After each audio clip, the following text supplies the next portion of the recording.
Salut à tous et bienvenue sur ce nouvel épisode. Aujourd'hui, nous sommes avec Guillaume Bourdila, 4 fois champion du monde en apnée. Comment vas-tu, Guillaume? Ça va très bien, merci beaucoup de me recevoir, c'est sympa. Bah, avec plaisir. C'est moi qui te remercie. Alors, pour ceux qui ne connaissent pas tes performances, tu m'arrêtes si je me trompe, mais tu as fait en apnée indoor, donc en piscine, 273 mètres en DIN B, c'est-à-dire en apnée dynamique en bipalme, Mhm. et qui t'a valu une médaille de bronze. Tu as fait 227 mètres en DNF, apnée dynamique sans palme, donc je suppose full brasse, pas le droit C'est d'onduler sur ça. ces épreuves. Non, enfin Ça, tu peux, mais ça ne sert pas à grand-chose. Ouais. ouais, c'est pas le bon plan quoi. Et ça t'a valu une médaille d'argent, 227 mètres, c'est énorme, 273 mètres. Je pensais pas qu'il y avait si peu de différence entre le sans palme et le bipalme, tu vois. Et Et ouais, il n'y tu a as pas beaucoup. fait, Hein.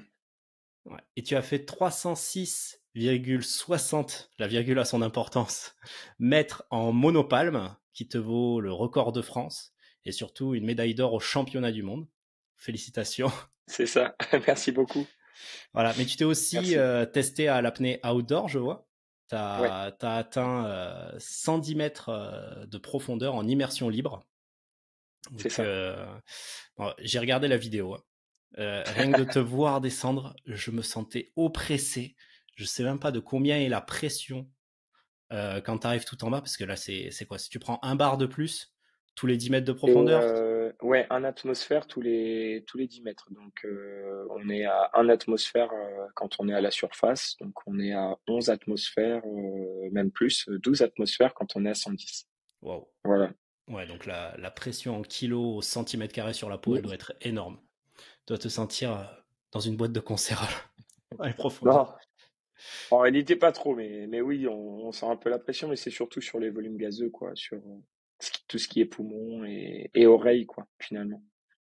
Ah ouais, ouais, on va en parler hein, de ça. Ouais, Bah, du coup, ça fait de toi le premier Français de l'histoire à cumuler un podium en apnée mer et en apnée piscine, c'est ça, donc en indoor et en outdoor. Et j'ai cru comprendre que tu étais désormais sportif professionnel. Ça a été validé? exactement. Ah, super. Ben oui, oui, ouais, c'est validé. Et puis sportif de haut niveau maintenant depuis janvier dernier, ça aussi c'est une nouveauté, une grande nouveauté dans notre sport, quoi. Ah, félicitations. Et du coup, tu pratiques sous l'égide de la FFESM, donc Fédération française d'études et de sports sous-marins. Alors, avant qu'on parle de tes championnats du monde du Koweït, hein, c'était la semaine dernière, donc là on enregistre cet épisode le 18 mai 2023. C'est ça. Est-ce que tu pourrais nous en dire un petit peu plus sur toi, nous expliquer ton parcours, ce qui t'a amené à pratiquer l'apnée et en quoi consistent les différentes épreuves dans cette discipline sportive? Et ben ouais, ben je vais commencer par moi, c'est le plus facile. Moi j'ai 28 ans, donc j'ai toujours en fait fait du sport plus ou moins à haut niveau. Quand j'étais plus jeune, si je prends mon parcours sportif, j'avais fait beaucoup de gym parce que j'habitais à côté de Fréjus à l'époque avec mes parents et donc j'avais commencé par la gymnastique.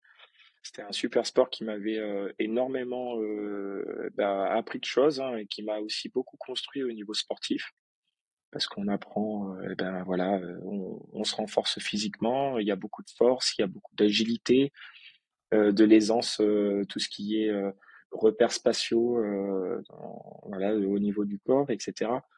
Et c'est vrai que tout ça, ça m'a beaucoup aidé par la suite. Voilà, donc j'ai arrêté la gym et j'ai eu une longue période en fait quand j'étais adolescent où je faisais plus du VTT, du vélo. Je suis passé par de l'escalade de bloc aussi, pas mal, à bon niveau. Et puis euh, et puis ensuite, je me suis rapidement, quand je suis arrivé à Toulouse, je faisais mes études donc en STAPS et je faisais à ce moment-là encore un peu de gym et d'escalade. Et j'ai découvert par hasard l'apnée parce que j'avais passé mon brevet de secourisme, mon BNSSA, qui me permettait de surveiller en fait l'été. Ouais. Et à ce moment-là, quand je surveillais l'été, on s'est lancé un défi entre collègues de nager le plus longtemps sous l'eau, en gros, et sur le bassin qu'on surveillait, parce qu'il faut dire qu'on interdisait finalement aux gens de faire de l'apnée toute la journée. Et donc, À force, on a commencé à avoir envie, hein, c'est un peu ça. Et puis ensuite, je suis arrivé sur Toulouse et j'ai surtout fait la découverte de belles personnes, dont Kevin Provenzani, Fabien Clément. Voilà, des gens qui m'ont beaucoup aidé et Kevin était en équipe de France d'apnée, donc ça me faisait évidemment briller les yeux. Pour moi, c'était Ouais. un rêve de gosse d'être en équipe de France. Alors attends, tu m'as dit que tu étais en STAPS. Donc là, Ouais, tu as 28 ans. STAPS ouais, sur Toulouse. Tu étais sur quelle exactement. promotion? J'étais sur la promo, waouh, ça remonte à un moment. Quand j'ai eu 21 ans, je devais finir mon STAPS, donc 21 ans, ça fait déjà 7 ans. Donc 7 ans, on est en quoi? Ça, 2017, je crois que c'est 2016? 2016, ouais, c'est 2016, promo Mais non. 2016. Le Ouais. monde est petit parce qu'on était dans la même promotion STAPS au même endroit. Non, c'est pas vrai. Si, Ah, si, tu si. crois? Ah ouais, ouais. Ah, c'est sûr. Moi, Non. j'étais de 2013 à 2016 sur ma première licence. Ah ben, c'est Et ça, j'avais hein. fait le MNS aussi. Donc, je sais pas. T'étais dans quelle spécialité? Natation en plus. Donc, Mais non, avec mais Sandra si, Geoffroy. bah bien sûr. Alors, on a nagé ensemble, c'est sûr. Ah, ouais. Génial. J'avais pas du tout fait le lien, mais c'est Ah bah excellent. ouais. Le Bon, en monde est même temps, petit. on est nombreux, hein. Et puis souvent on nageait le matin à 8 heures là, donc Ouais, on n'avait pas ouais. les yeux en face des trous, je pense À encore. l'école militaire, là, à Lizay. Ouais, je me souviens bien, ouais. Exactement. Ok, Génial. excellent. Comme quoi, Le monde est carrément euh, petit. c'est clair, c'est clair. Ah, je m'y attendais pas. Et du coup, qu'est-ce qui t'a amené à pratiquer l'apnée? Tu t'es dit, bon, je faisais de la surveillance en tant que BNSSA, donc la réglementation en piscine fait que on n'a pas le droit de faire d'apnée. Donc c'est plutôt le goût de la contradiction. C'est Tu as vraiment ça, essayé hein. de te tester un petit peu à l'apnée et là tu t'es dit bon j'ai des perfs qui sont pas mauvaises et c'est ça qui t'a poussé à t'inscrire en club et à commencer à faire de l'entraînement spécifique. Bah c'est ça, parce qu'en fait, j'avais fait à l'époque 50 mètres la première fois que j'ai commencé à faire de l'apnée et la première fois qu'on s'est testé. Donc 50 mètres, c'était déjà pas mal en brasse, hein, en maillot de bain. Puis l'eau, elle était super froide, je me rappelle, elle était à 24-25. Oh. Donc enfin, c'était pas les meilleures conditions pour pouvoir faire de l'apnée. Et ensuite, il me restait 2 semaines avant la fin de saison et là j'ai passé les 100 mètres. Donc c'était assez bluffant. Et puis moi, enfin pour moi à cette époque-là, les 100 mètres, c'était mythique quoi. Je dis, putain, j'ai fait 2 bassins olympiques, c'est juste énorme. Oui oui c'est clair. Ouais. De- Ah, Donc, aujourd'hui je saurais même pas si je les ferais quoi sans déconner. ben Je pense que voilà. même avec Palm ce serait très dur. Bon, Ah, ça se fait, mais avec un peu d'entraînement quoi. ouais Avec un peu faut s'y d'entraînement. préparer. Ouais donc dès le début 50 mètres sans difficulté avec un peu d'entraînement 100 mètres facile. Et là tu t'es C'est dit bon ça. ça vaut le coup d'aller plus loin quoi. Il y a peut-être quelque chose à faire, ouais. Et puis j'ai regardé un petit peu ce qui se faisait au niveau compétition. Je savais même pas qu'il y avait des compétitions d'apnée. Donc là, on parle vraiment d'apnée piscine, hein, parce que je vais t'expliquer un peu les disciplines qu'il y a après, mais Ouais. effectivement, il y a deux grands mondes, quoi, apnée piscine et apnée profondeur. Et c'est vrai que j'ai cherché un club, je suis tombé sur le Toulouse Métropole Palme, et en Ok. premier, c'était l'immersion libre, un club qui est 100% apnée, mais ils avaient plus de place malheureusement. Donc je me suis rabattu sur le Toulouse Métropole Palme, où j'ai fait la Ok. rencontre du coup de Kevin Provenzani et de Michel Kitchev, qui est mon entraîneur aujourd'hui. Donc un russe qui fait de la nage avec palme, voilà, Oui qui est j'allais très dire connu, le nom. très connu ouais, dans le milieu de la nage avec palme. Euh, et finalement, ça a démarré comme ça. Et puis après, bah, c'est surtout avec Kevin et Fabien, surtout Kevin, où on a, bah, voilà, c'était mon compagnon d'entraînement après. Et puis l'ascension a été exponentielle, quoi, vraiment fulgurante, parce que en la première année, je fais mes premiers championnats de France et ben la deuxième année, je suis tout simplement en équipe de France et je finis cinquième au monde, quoi. Donc c'était, En 2 ans de pratique? ouais, en 2 ans, ouais. Waouh! Waouh, c'est Donc impressionnant. c'était monstrueux, quoi. Et puis bah la troisième année, je refais une troisième sélection d'équipe de France et je finis champion du monde, quoi. Donc c'était finalement la vitesse de progression a été ouf. Et après, ben il a aussi fallu rester motivé, parce que bah, quand on arrive aussi vite à un aussi haut niveau, il faut se trouver des objectifs pour pouvoir continuer. Même si, parce que là, pour nous, les championnats du monde, il n'y a pas plus haut, quoi. On arrive au sommet, quoi. Il n'y a pas Ouais, d'autre compétition. c'est clair. Bon, Voilà. tu étais quand même un petit peu nageur avant. Et tu as démarré du coup en 2016-2017? J'ai démarré en 2016. 2016. 2016. Ouais. Ok. Désolé. Vas-y, Ouais. vas-y. Pas de souci. J'en profite pour boire un coup aussi. Ouais, 2016, ouais. 2016, et c'est vrai que, bah, je te dis, hein, c'est surtout de faire la rencontre de Kevin et Fabien qui m'a propulsé parce que c'était des binômes d'entraînement, ben, juste rêvés et qui m'ont accompagné et qui m'ont surtout aiguillé, donné des petites astuces. Et en fait, ils ont accéléré finalement le processus parce qu'il suffit pas d'être bon, mais il suffit, enfin, il faut connaître les règles, il faut savoir les petits trucs et astuces pour pouvoir progresser rapidement. Mhm. Et ça, sans eux, je l'aurais jamais eu, quoi, clairement. Ouais, et Voilà. d'ailleurs, question sécurité, est-ce que tu peux pratiquer seul? T'entraîner Non, seul en base? non, non, Non. c'est une très très bonne question, effectivement. Vaut mieux, enfin, en fait, il faut pas pratiquer l'apnée seul, puisque le risque de l'apnée, en tout cas, la finalité, c'est la syncope à la toute fin. Donc la syncope, c'est quoi? Finalement, c'est un évanouissement sous l'eau. Donc en soi, la syncope est pas tellement dangereuse, hein, puisque c'est juste un évanouissement. Il y a un réveil quelque part. Mais le problème, c'est que le réveil, le premier réflexe, c'est le réflexe inspiratoire. Donc finalement, si on est encore sous l'eau au moment du réveil, et ben là, on inspire de l'eau involontairement, hein, puisque c'est réflexe, hein, on ne maîtrise pas à ce moment-là. Et là, c'est très problématique, quoi. Donc Ouais. finalement, être en binôme, c'est essentiel parce que voilà, la syncope, c'est quelque chose qu'on ne maîtrise pas du tout. Enfin, on arrive à la percevoir, on arrive à la toucher un peu du bout du doigt, mais c'est quelque chose qui reste quand même très très difficile à détecter, quoi. Si je peux imager ça et faire un comparatif avec la vie de tous les jours pour des gens normaux, je prends souvent cette image, c'est le moment, essayer de trouver le moment exact où on tombe dans le sommeil, en fait, où on bascule finalement dans le sommeil et on se rend plus compte et qu'on est parti finalement dans le dodo. Ben, c'est exactement ça, quoi. En fait, on n'est pas capable de dire à quel moment exact on est parti dans le sommeil. Ben nous, c'est un peu pareil. Là, si tu veux, la conscience plonge progressivement et on est de moins en moins conscient de ce que l'on fait à cause de l'hypoxie. Et finalement, il arrive à un moment donné où on n'est plus suffisamment lucide pour dire, OK, il faut que je sorte. Et on plonge dedans, mais c'est indolore, on le sent pas venir. Et pour en avoir fait déjà une, je m'en suis même pas rendu compte, quoi.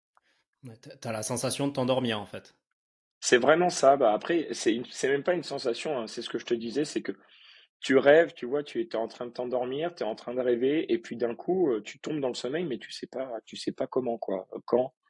C'est difficile à décrire ce moment. Bah, c'est exactement ça, quoi. Ah Voilà. ouais, ouais. Bon, là on parle d'un certain niveau. Je suppose que c'est arrivé à partir d'un certain nombre de minutes. On parle d'un certain niveau, mais malgré tout, ça peut arriver à n'importe qui. C'est ça qui est assez étonnant, c'est que Ok. finalement, on n'a pas les mêmes seuils de tolérance en fait au niveau d'un taux d'oxygène bas. Donc, c'est-à-dire qu'on supporte tous des niveaux d'hypoxie Mm. différents. Donc moi, bah, là, je suis entraîné, donc je vais supporter un niveau d'hypoxie qui sera extrêmement bas finalement.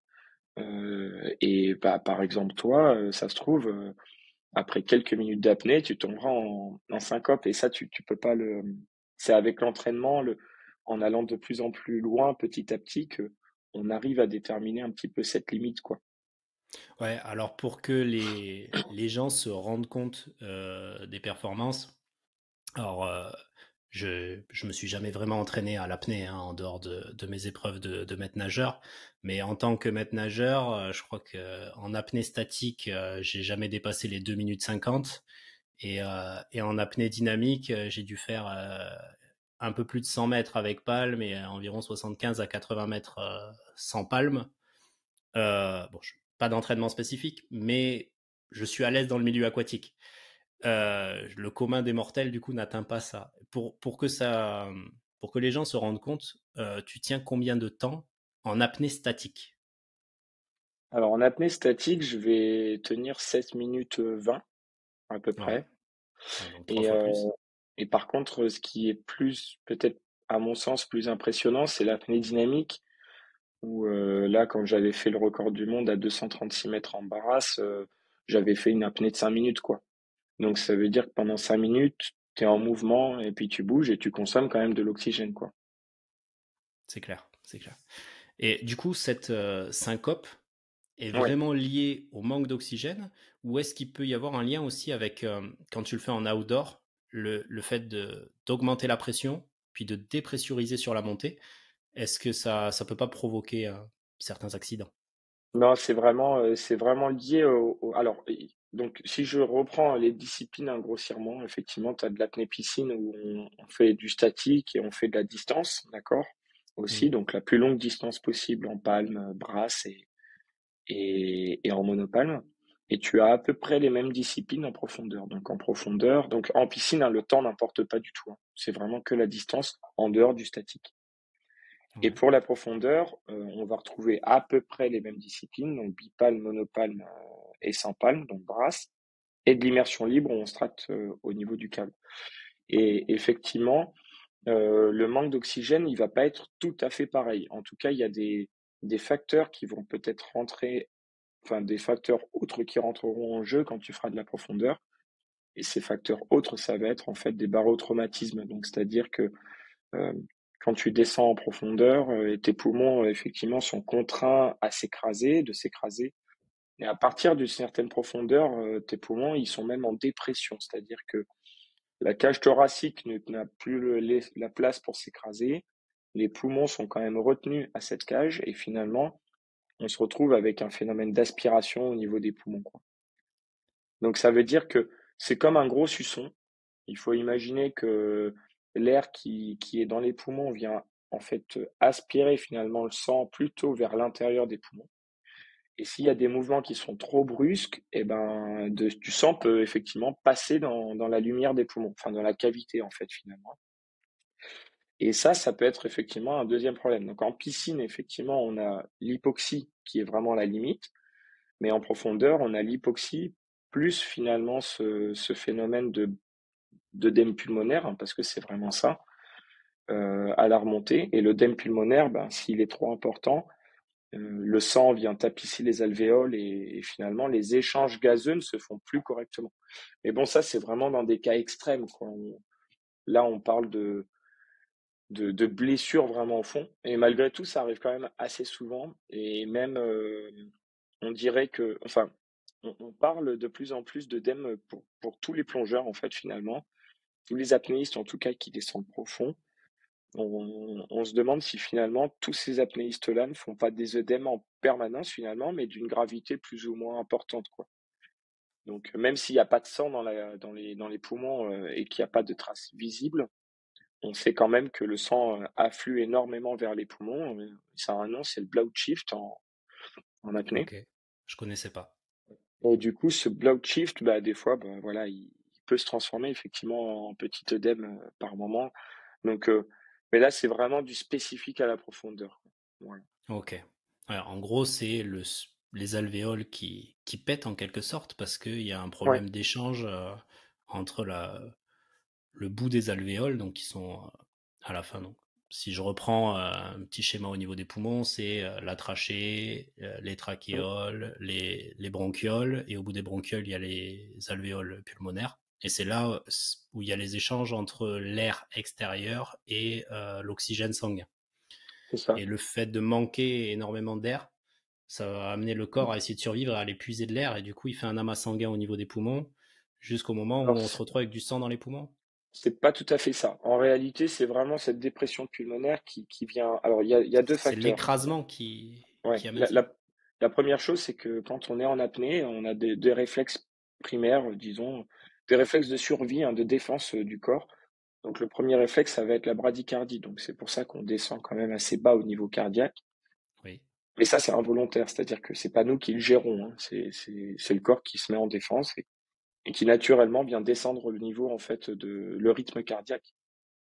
Et le deuxième facteur, ça va être, la vasoconstriction, des membres périphériques. Donc c'est-à-dire qu'un petit peu comme quand on a froid, en fait, le corps vient, faire une vasoconstriction en fait des veines, etc., de tous les membres périphériques, donc c'est-à-dire mains, pieds, etc., pour Mmh. venir en fait ramener le sang vers les organes vitaux, le nobles, quoi.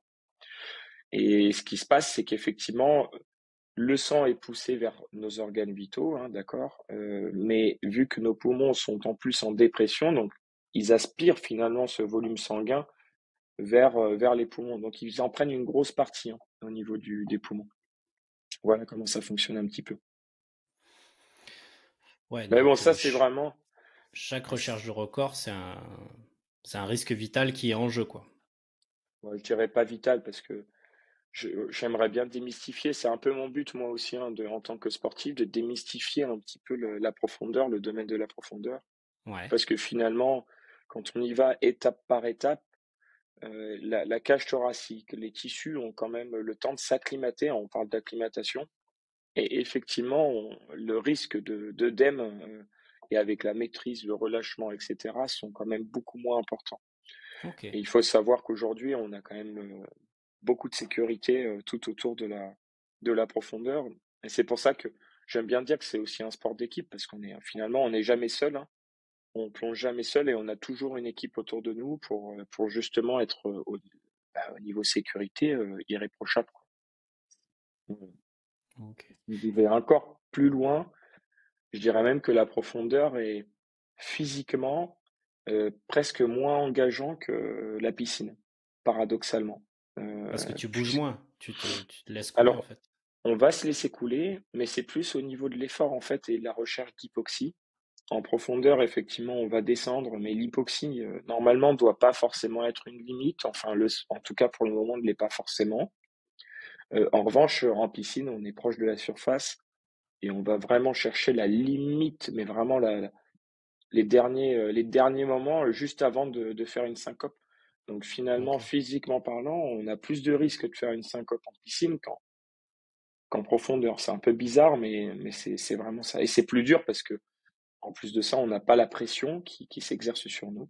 Et la pression a plutôt tendance à inhiber l'envie de respirer, ce qui n'est pas du tout le cas en piscine. C'est-à-dire qu'on lutte en permanence contre l'envie de respirer, et pour pouvoir avancer, ben, ça se fait surtout à la tête, quoi. OK.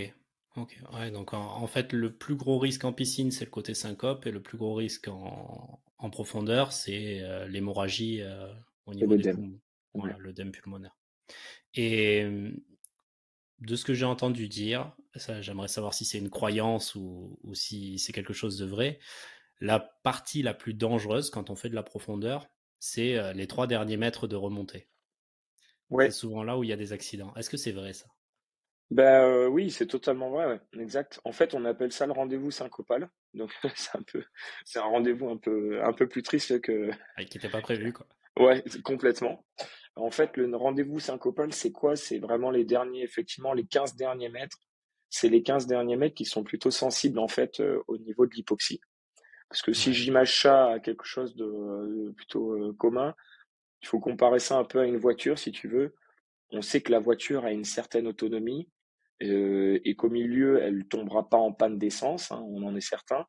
Par contre, ben, si on a eu des bouchons, si on a augmenté un peu la consommation, on ne sait pas trop bah, si la voiture, elle arrivera au point où on a, enfin, en tout cas au bout de l'autonomie, quoi. C'est ça que je veux dire. Donc nous, c'est un peu pareil. On est un peu comme des voitures. On a une certaine autonomie. Et effectivement, des fois, ben, il se passe des choses un peu plus profondes et on consomme un peu plus d'énergie que la normale. Et finalement, ben, quand on arrive à la fin de l'apnée, il se peut que la syncope arrive sur les derniers mètres. Mais normalement, vraiment, c'est sur les derniers mètres. À part cas extrême où il y a justement œdème pulmonaire, ce genre de choses, et qui limite les échanges entre l'air des poumons le sang.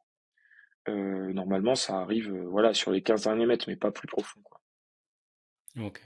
Oui, parce que je suppose qu'en assistance, c'est plutôt proche de la surface. Je pense qu'à 100 m, 110 mètres, tu plus personne avec toi en bas. Non, non, t'as plus personne, hein. T'as plus personne. On a de la sécurité jusqu'à 40 mètres. Au-delà, après, on a une OK. caméra qui nous suit, et donc les personnes qui sont à la surface ont ce visu sur l'athlète et sont capables de déclencher en fait la remontée du câble grâce à un enrouleur qui est tout en haut. OK. et Ouais, qui donc nous si jamais il permet y a un de... souci en bas, tu peux quand même remonter, quoi. Tu C'est... nous Ah fais oui, pas oui, non. le grand bleu, hein, Non, non, non, le non, grand non. départ. Ok. Et du coup, est-ce que tu pourrais nous expliquer, donc là, on commence à rentrer un petit peu dans les différentes disciplines, enfin dans les différentes spécialités. Ouais. Déjà, quelles sont les différentes épreuves qu'on peut retrouver en apnée, que ce soit indoor ou outdoor? Alors, je vais commencer par l'indoor, hein, parce que c'est de là dont je viens un petit peu. L'indoor, on va avoir deux grandes catégories. On va avoir de l'endurance et vraiment de l'apnée, je dirais, pure, vraiment de l'apnée où on travaille sur l'hypoxie. Donc l'endurance consiste en fait, il y a plusieurs épreuves, hein, à faire des longueurs de 50 mètres en monopalme et de récupérer très très peu en fait à chaque longueur pour arriver en fait finalement à faire un temps le plus court possible. Donc aujourd'hui, on a du 100 speed, donc c'est 100 mètres le plus rapidement possible. On va Mhm. avoir du 4 fois 50 et du 8 fois 50. Donc Ok, c'est 8 ouais, fois là c'est vraiment 50, du c'est sprint. 8 longueurs, ouais, et puis ils respirent très très peu, mais ils sont quand même en apnée sur 50. Ok. Donc là, Ça c'est une tourne en apnée combien sur 50 mètres? waouh, sur le 8 fois, je crois qu'ils mettent, je dis pas de bêtises, mais c'est moins de 4 minutes. Enfin, c'est Ouais, ils vont vite en plus. ah ouais, ouais, ça nage très très vite, hein. Bon. Le 50 mètres, il le plie en général en 19, 20, 21 secondes pour les plus rapides sous l'eau, quoi. Mais le truc, Ok. c'est qu'il respire presque pas au bout. C'est ça qui est impressionnant aussi, hein. Ouais, 21 secondes aux 50 mètres, c'est quand même le record mondial aux 50 à la surface, hein. Ouais, Que les gens se rendent compte, quoi. C'est le c'est mec, il va vraiment aussi ça. vite que Manodou sous l'eau et il les enchaîne en respirant une fois tous les 50 mètres. Ah, C'est ils sont ça. monstrueux, ils sont monstrueux. Ah, donc ça, c'est la partie endurance. Et en piscine, ensuite, tu as la partie hypoxie pure. Donc c'est ce que je disais tout à l'heure. En fait, tu vas avoir du statique. Donc là, le but, c'est de rester le plus longtemps possible à la surface sans bouger. Tu vas avoir ensuite du dynamique. Donc là, tu as trois épreuves de dynamique. Donc ça va être Ouais, du dynamique avec la monopalme, du dynamique avec les bipalmes, des palmes classiques, et ensuite de la brasse. Et donc sur les épreuves du dynamique, l'objectif est de parcourir la plus longue distance en piscine, donc en longueur, et le temps, par contre, lui, on s'en fiche totalement, quoi, ne compte pas du tout. ok. Ouais, donc là, Voilà. il faut pas essayer d'aller vite, il faut essayer de s'économiser le plus possible à chaque mouvement, quoi. Et il faut essayer finalement, ouais, de trouver le bon compromis entre vitesse et finalement consommation, quoi. C'est vraiment ça, quoi. Voilà. Ok. Donc tu m'as Et dit, tu as apnée statique, 4 fois 50, ouais, les 100 mètres et après le max de distance. ouais, endurance, apnée, enfin, en tout cas, hypoxie pure. Et donc, dans l'hypoxie pure, tu as quatre disciplines. C'est ça. Ok. Ok, et donc ça, c'est toute la partie indoor. Il y a d'autres Ça, disciplines dans l'indoor? non, là, on s'arrête là pour l'indoor. C'est déjà pas Ok, mal. c'est déjà pas mal, ouais. Ça C'est fait pas déjà pas mal de mal. paramètres à entraîner quand même. Ouais, vraiment. Et tu peux t'entraîner sur l'ensemble. Tu concours sur toutes les spécialités en indoor ou tu deviens vraiment ultra spécialiste que dans une partie? Alors, pour le moment, on arrive à rester finalement assez polyvalent. Parce que la discipline, je pense, reste quand même jeune pour le moment. Par Ouais, contre, il est certain que dans le futur, et là on le ressent de plus en plus hein, quand même, d'avoir une spécialité finalement pour pouvoir vraiment aller chercher de la performance dans ce qu'on choisit. Parce que effectivement, être polyvalent, mais effectivement, on privilégie quand même une discipline, mais les autres sont pas au maximum de ce que l'on peut faire, quoi. ok. Et donc ça sur la partie indoor. Et sur la partie outdoor, est-ce qu'il existe autre chose que la profondeur en elle-même? Alors sur la partie outdoor, non, il va y avoir que de la profondeur, en tout cas pour nous. Après, si je dois un petit peu te donner les disciplines, aujourd'hui on appelle ça du poids constant. Donc c'est-à-dire que finalement toutes les disciplines que tu vas avoir, tu partiras avec une certaine charge de plomb avec toi pour t'aider à descendre. Ah Mais donc t'es cette charge, lesté quand même. on est lesté, ouais. Par contre, Ok. attention, ce lest, il faudra le remonter. Donc le lest, tu l'as tout le long de ta plongée. Mhm. Ce qu'on voit dans le Grand Bleu, par exemple, c'est du no limit. Donc c'est-à-dire qu'ils descendent avec une gueuse, donc c'est un gros poids finalement. Et ensuite, ils ont un parachute pour pouvoir remonter. Donc c'est-à-dire que c'est un gros ballon qu'on vient gonfler d'air et qui fait remonter la personne. Euh, Ça, c'est une discipline qui a été totalement supprimée aujourd'hui, puisqu'elle est trop accidentogène, et puis beaucoup trop compliquée au niveau de la logistique pour pouvoir faire les sécurités, etc. Voilà. Ok. Et Ouais, donc en après, gros, ouais, c'est tu pars en profondeur et ouais. c'est toi-même qui gères le moment où tu dois lâcher et comment tu préviens le temps qu'il te reste en apnée, comment tu le ressens par rapport au temps de remontée qui te reste à faire après. Parce que quand tu descends, il y a le retour à faire aussi. Il faut pas Bien s'arrêter au sûr. moment où on n'en peut plus en bas, quoi. Alors, c'est un petit peu ça, hein. On descend pas, enfin, n'importe où, hein. Il y a pas, je veux dire, on n'a pas une ligne de nos limites, en gros, une ligne qui descend à 200 mètres et puis on va où on veut sur le câble. En réalité, la veille des performances, on fait une annonce. Donc, on va Ok. dire, moi, je veux plonger à telle profondeur. Et donc, il règle le câble à la profondeur que l'on a visée. Donc, Pour pas qu'il c'est-à-dire se trompe. c'est ça. On peut pas aller plus Oh. loin, en fait. Même si tu te sens bien et que tu as envie de descendre un peu plus, ça sera pas possible, quoi. Tu es Ouais, tu bloqué à mets une toi-même certaine la profondeur. limite, c'est ta sécurité. Et tu dois juste aller toucher la plaque Alors, pour ouais, c'est valider la ça. perf et remonter. Tu touches la plaque et on appelle ça des tags, pardon, qui sont au fond. Pas de Donc, souci. des tags, c'est des petits scratchs que tu viens récupérer et puis que tu viens mettre dans ta cagoule ou que tu viens ranger quelque part, en tout cas, pour le remonter. Et puis, quand tu finis ta performance, donc on a un protocole à faire. On Ouais, doit faire le signe OK à tout tout va le bien. monde, enfin au juge en tout cas, et ensuite montrer effectivement le tag qu'on a récupéré en bas pour prouver qu'on est bien descendu, mais malgré le fait qu'aujourd'hui on ait les vidéos et on voit très bien si l'athlète touche ou pas finalement le disque quoi. Ok. Ouais, alors pour ceux qui écoutent le podcast seulement sur le format audio, pour le signe OK, c'est juste venir toucher l'index et le pouce en formant un petit cercle pour dire que tout va bien à ceux qui sont sur le bateau. C'est ça, Voilà. Et exactement. c'est si on agite la main un petit peu de droite à gauche à l'horizontale, c'est qu'il faut venir très rapidement dans l'eau là. C'est ça. En fait c'est les mêmes signes qu'en apnée bouteille au niveau du langage. De plonger bouteille, tu veux dire. De plongée, oui, pardon. De plongée bouteille, d'apnée bouteille. Ouais, ça peut être une nouvelle discipline, la plongée bouteille, Oh. hein. Ah, tu peux Euh, changer les mélanges et tout, ça peut être sympa. Exactement. Ouais, c'est à peu près pareil, mais bon, on les utilise pas trop. On les utilise pas trop après de notre côté, hein, parce que quand on descend, on n'est pas, on est vraiment que concentré sur ce que l'on fait et on fait pas de signe forcément aux autres personnes qui sont à côté, quoi. Ok. Quand tu fais des épreuves, tu as quel équipement? Donc, bon, je me doute bien évidemment la combi, le pince-nez, Oui, euh, les lestes oui. pour la profondeur. Tu as combien de lestes d'ailleurs? Alors ça va varier selon les disciplines. Par Ouais. exemple, en piscine, on va mettre beaucoup de poids parce qu'on est proche de la surface et effectivement pour Tu être es attiré à par une la surface. Voilà, pour être à une flottaison neutre à 1,50 m, 2 mètres, il nous faut, enfin pour moi par exemple, il me faut 5 kilos. Donc ça va varier en fonction de la morphologie des gens, voilà, du matériel qu'ils utilisent, l'épaisseur de la combi, etc.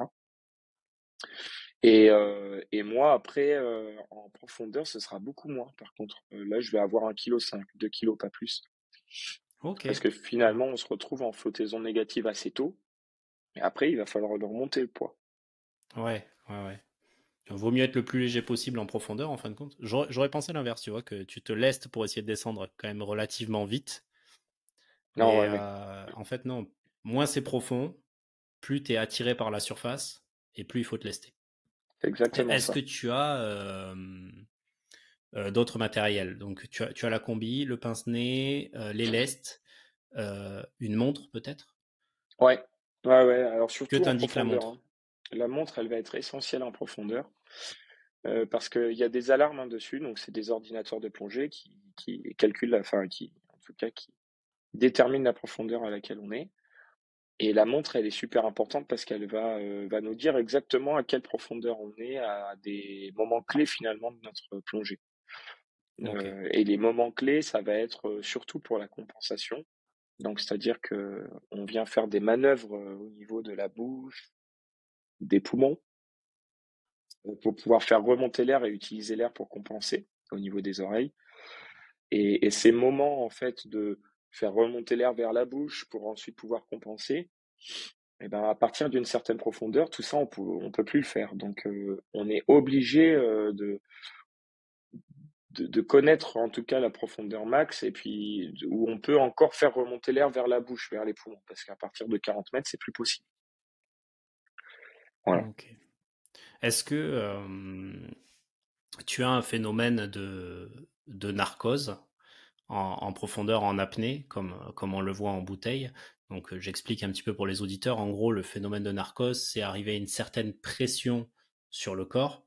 Alors, je Mmh. sais qu'en bouteille, comme on continue à respirer, il y a un effet gazeux qui fait qu'on est un petit peu désorienté et ça pourrait avoir un effet un peu désinhibant comme pourrait avoir l'alcool, où on perd un petit peu ses repères et surtout, ça peut devenir dangereux parce qu'on n'a plus forcément conscience de là où on en est et des risques qui sont en jeu, quoi. C'est un peu ça, ouais, effectivement. Oui, la narcose, on en a, on en a clairement. Après, tous à des profondeurs qui sont différentes finalement. Donc ça va varier en fonction de la sensibilité. C'est un peu comme un verre d'alcool, hein, comme tu le disais. Un verre d'alcool pour toi, ça va rien te faire, ça se trouve. Par contre, pour moi, vu que j'ai pas bu depuis longtemps, Ouais, pareil, je pense que j'aurais, la moindre bière, je serais pas bien. on a la tête qui tourne. Donc c'est un peu ça finalement. Donc et puis on s'y acclimate, hein, donc au fur et à mesure de l'avancement finalement en profondeur, on arrive à s'acclimater à cette narcose. Ok, ok. Et ouais, ouais, j'avais appris qu'apparemment c'était aux alentours de 30-40 mètres qu'il fallait se méfier. Donc, je. Ouais, alors ça, c'est plus en plongée, effectivement. 30-40 Ok, mètres, c'est plus vers la plongée. Nous, en profondeur, c'est plus aux alentours des 60-70 mètres. Allez, 70 mètres. ok, Donc, on ok. double un petit peu Ça la retarde un distance. petit peu l'échéance. Ouais, totalement. Ok. Donc on a dit combi, pince-nez, montre, lest. T'as une cagoule sur la tête. Ouais, en Est-ce que profondeur, je vais avoir c'est. cagoule et en piscine, non.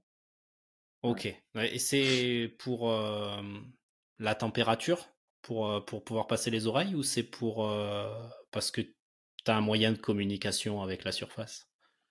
Au niveau de tu veux dire de la cagoule, tu veux dire? Ouais.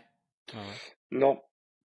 La cagoule, elle sert, en fait, la combinaison, elle sert surtout de protection thermique, parce que quand on Ok. descend, en fait, en profondeur, on appelle ça des thermoclines, c'est-à-dire que l'eau, finalement, elle vient se découper en couches d'eau.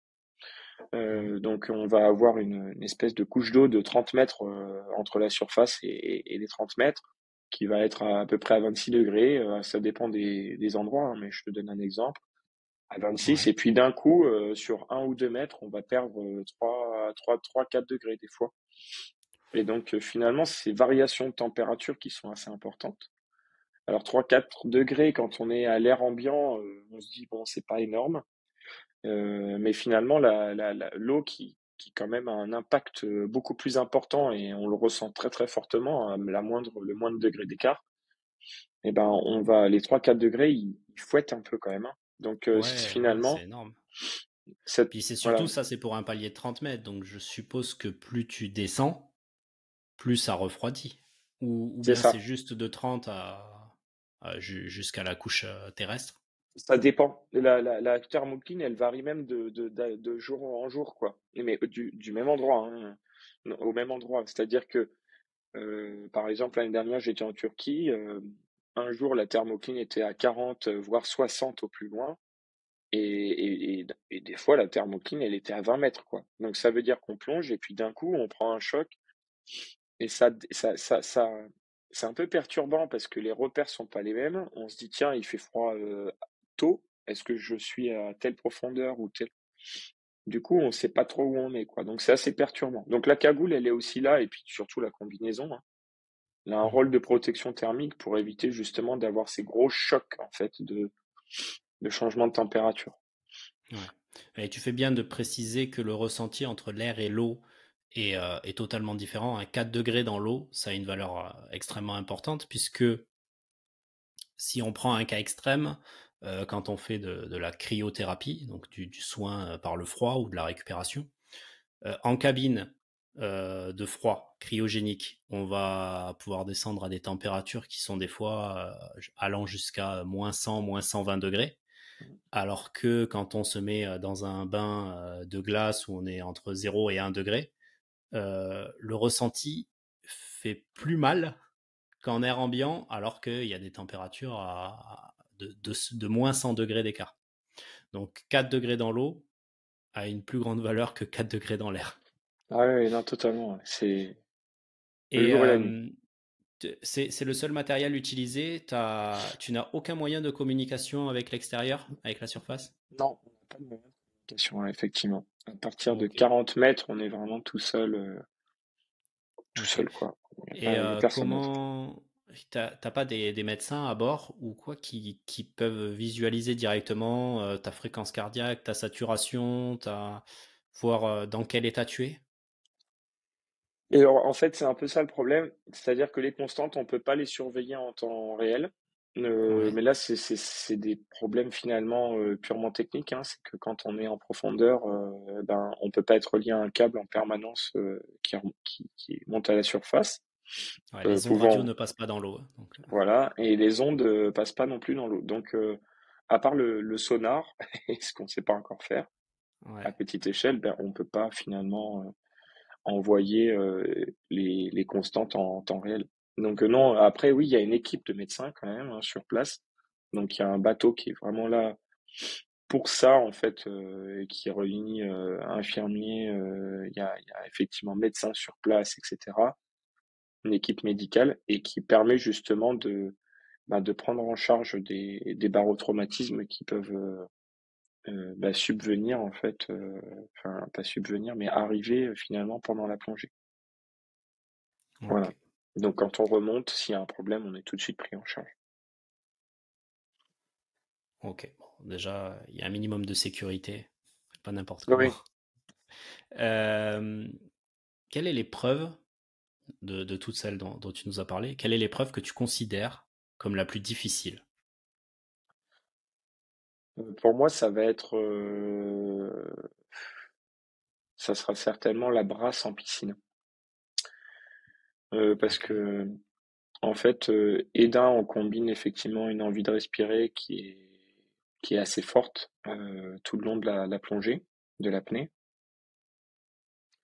De deux, techniquement parlant, ben c'est compliqué, hein, parce que c'est une nage qui est finalement totalement différente de ce que l'on peut euh, connaître et faire à la surface, hein. C'est pas de la brasse classique. Oui, j'ai vu que tu passais tes bras. Alors, quand on est en apnée, l'objectif, c'est d'avoir le moins de force de freinage possible.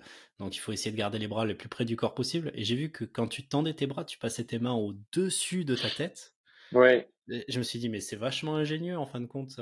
C'est quelque chose que tu as découvert par toi-même ou c'est une technique qu'on t'a apprise? non, c'est un truc que j'ai découvert effectivement par moi-même. C'est un peu ma marque d'ailleurs de fabrique parce que il y en a pas beaucoup qui font ça.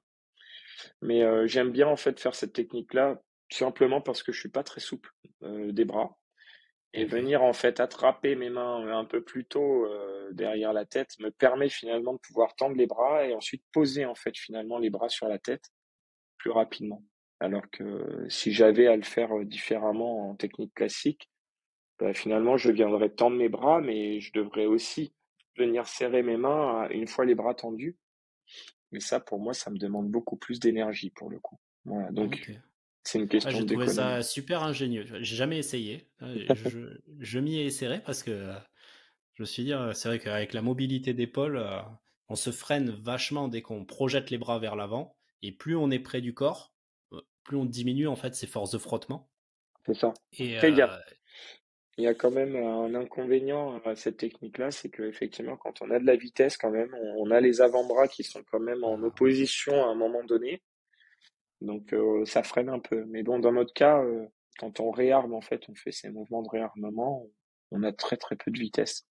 Donc, voire presque, en fait, on est à l'arrêt. Donc finalement, ça change pas grand-chose en tout cas pour moi, quoi. Voilà. Ok. Donc voilà, donc la bras, je pense, parce que vraiment, et puis physiquement, c'est engageant aussi parce que du coup, on bouge bah, de partout finalement. Il y a les bras qui travaillent, mais il y a aussi les jambes, donc c'est pas évident, quoi. Ouais, ouais. Bon, la brasse, déjà de base, c'est la nage techniquement la plus compliquée Ouais, à apprendre, hein, contrairement à ce qu'il y a dans la pensée commune, hein.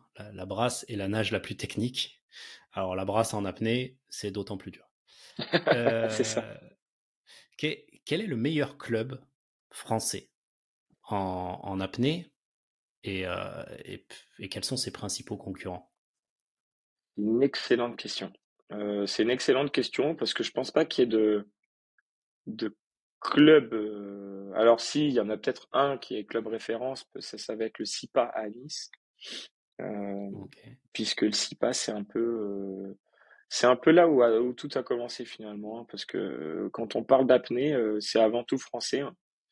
Même si les Italiens ont aussi un grand rôle, parce qu'il y a eu des beaux combats, effectivement, au niveau compétition, hein, avec les Italiens. ok. Mais l'apnée a quand même, enfin, le berceau historique de l'apnée, c'est un peu Nice, quoi. Hein, parce qu'il y a eu Loïc Leferme et plein de personnalités comme ça qui ont effectivement contribué au développement de l'apnée et qui ont surtout créé en fait là-bas la fédération AIDA. Donc c'est Association l'association internationale au développement de l'apnée, de c'est l'apnée, ouais. ça, J'en ai entendu parler, ouais. exactement. Donc finalement c'est la première fédération à avoir bah, vraiment valorisé finalement la discipline qu'est l'apnée. Et Ok, ensuite, un peu plus tard, est arrivée la CMAS, donc la Confédération mondiale des activités subaquatiques, qui déjà en fait chapeautait bah, la nage avec palme, etc. Et qui a intégré et reconnu en fait officiellement l'apnée comme un véritable sport. Donc c'est devenu en fait aujourd'hui la fédération finalement un petit peu officielle parce que c'est elle qui réunit toutes les fédérations délégataires de chaque pays. Bon, là on rentre un peu dans l'organisation pure et dure des fédés, quoi. Mais voilà, donc non, mais peut-être c'est s'il y a, intéressant pour ceux qui en ont pas connaissance et qui veulent découvrir. c'est Il faut, ça. faut le savoir, hein. Il y a effectivement voilà deux grandes comment on dit fédérations aujourd'hui. Donc c'est la CMAS, CMAS et AIDA. Et aujourd'hui, la CMAS prend un peu plus le lead puisque c'est elle qui est en relation finalement avec les grandes instances comme le CIO, le comité olympique donc, et puis aussi là, pour la première fois, on rentrera au World Games, donc c'est un peu l'antichambre des JO, quoi, finalement. Donc en 2025, l'apnée sera au World Games pour la première fois. Voilà. Ça, on l'a appris Ok. il y a une semaine et demie, c'est tout frais. Peut-être 2028 au JO, du coup. Eh ben, ouais, bon, ça, je n'y crois pas trop, mais j'aimerais bien, hein. De mon côté, j'aimerais bien. Ok. Est-ce que tu pourrais nous parler un petit peu plus sur le plan technique des petites techniques inspiratoires? Alors j'ai vu que tu mettais en place t'essayais d'avaler de l'air Oui. avant tes apnées. Est-ce que tu pourrais nous en dire plus? En quoi ça consiste? Alors, en fait, ce phénomène, enfin, ce mouvement d'avalement, comme tu dis, où on a l'impression des fois même de manger un peu l'air, eh ben, ça s'appelle la carpe. Donc, Ok. c'est une technique finalement qu'on utilise pour augmenter le volume pulmonaire au-delà finalement de notre volume pulmonaire courant que tout le monde finalement a. C'est-à-dire que quand on inspire au maximum, on arrive à un moment donné à une butée. Et nous, on surpasse cette butée finalement en utilisant la bouche comme une pompe. Donc il faut vraiment percevoir la bouche comme la pompe et puis les poumons comme une chambre à air. C'est-à-dire que les poumons sont totalement passifs et là, il n'y a plus du tout finalement d'effort et de mouvement inspiratoire en tout cas. C'est vraiment la bouche qui va venir capter l'air et ensuite la comprimer dans les poumons. Donc on prend l'air et ensuite on comprime, on prend l'air et ensuite on comprime. Et ça effectivement, ça joue un grand rôle parce que on arrive à augmenter notre volume pulmonaire, mais de façon extrêmement élevée, quoi. Pour donner un exemple, moi, je suis à 6 litres de volume, de capacité pulmonaire classique. Et tu Et fais pas des tests de spirométrie, du coup, exactement, régulièrement? c'est ça. Donc on souffle dans une petite turbine qui permet en fait de calculer en fait le flux d'air et surtout le volume d'air qui sort de nos poumons. Ouais, Et grâce à ça, finalement, on a pu déterminer les deux volumes. Ouais. ok. Et il y a des études ou des repères qui ont été faits là-dessus pour connaître à peu près les volumes moyens et est-ce qu'il y a une capacité d'entraînement de ce volume Pas trop, inspiratoire, de ce volume pulmonaire? pas trop. Non, non. Et c'est assez compliqué, assez vague pour le moment. On n'a pas, enfin, on n'a pas beaucoup d'études en apnée encore. Mhm. Mais ça pourrait faire partie effectivement des études qui sont très intéressantes. Voilà. Mais du coup, j'ai pas fait effectivement en tout cas fini le comparatif, mais je suis à 6 litres en normal et avec la carpe, bah, je monte à 9 litres 8, quoi. Oh, c'est Donc, énorme, on c'est rajoute énorme. vraiment un 3 volume litres de d'air, plus. mais énorme. Ouais, 50% en plus. c'est ça. Ah oui, d'accord. Ouais, donc Donc, bah, les poumons sont déjà pressurisés à l'intérieur et en plus, si tu fais de la profondeur, ils sont pressurisés à l'extérieur. Et donc, il y a énormément de pression qui se joue en fait. alors, pas trop parce que finalement, alors en piscine, on va plutôt être en surpression pulmonaire, hein, donc effectivement, le volume d'eau qui est au-dessus de nous ne suffit pas pour avoir justement un poumon qui est confortable. On sera toujours un peu gonflé. Par contre, en profondeur, même si on est en surpression, la pression de l'eau à un moment donné va faire que on va passer finalement à une grosse surpression, à une pression finalement neutre, d'accord? Et à Ouais, la toute fin, une dépression, puisque le volume se sera tellement écrasé que bah, c'est plutôt un phénomène d'aspiration. Donc c'est aussi ok. ça, si je parle de compensation et que je rentre un peu plus dans le détail au niveau compensation, c'est aussi ça tout l'enjeu de la profondeur, c'est d'arriver finalement à, parce qu'à partir de 40 mètres, on peut plus souffler avec les poumons pour faire remonter l'air vers les oreilles. Donc on est obligé en fait de venir stocker l'air au niveau de la bouche. Ouais. D'accord? Donc on souffle finalement dans notre bouche. C'est pour ça qu'on a les joues gonflées en fait sur les vidéos. C'est pour pouvoir compenser en profondeur. C'est de l'air qu'on utilise pour la compensation des oreilles. Ok. Ah oui, donc ça D'accord? veut dire que techniquement, tu ne décompresses pas en utilisant ce qu'on appelle la technique de Valsalva, c'est-à-dire que tu viens moucher dans ton nez en pinçant le nez de manière à... Alors ça permet de passer un peu d'air dans les trompes de Stache et du coup de décompresser au niveau des tympans. C'est ça. Et ça, tu le fais sans pincer le nez. Tu arrives juste à... En fait, on n'utilise plus du Valsalva. Le Valsalva, c'est vraiment une technique bon, pour descendre jusqu'à 15-20 mètres, mais pas plus. On Ouais, va l'utiliser en bouteille parce que finalement, nos poumons, ils sont toujours pleins, donc on peut pousser. C'est pas un problème. Mais nous, mais en en apnée, au apnée. bout d'un moment, on peut plus pousser.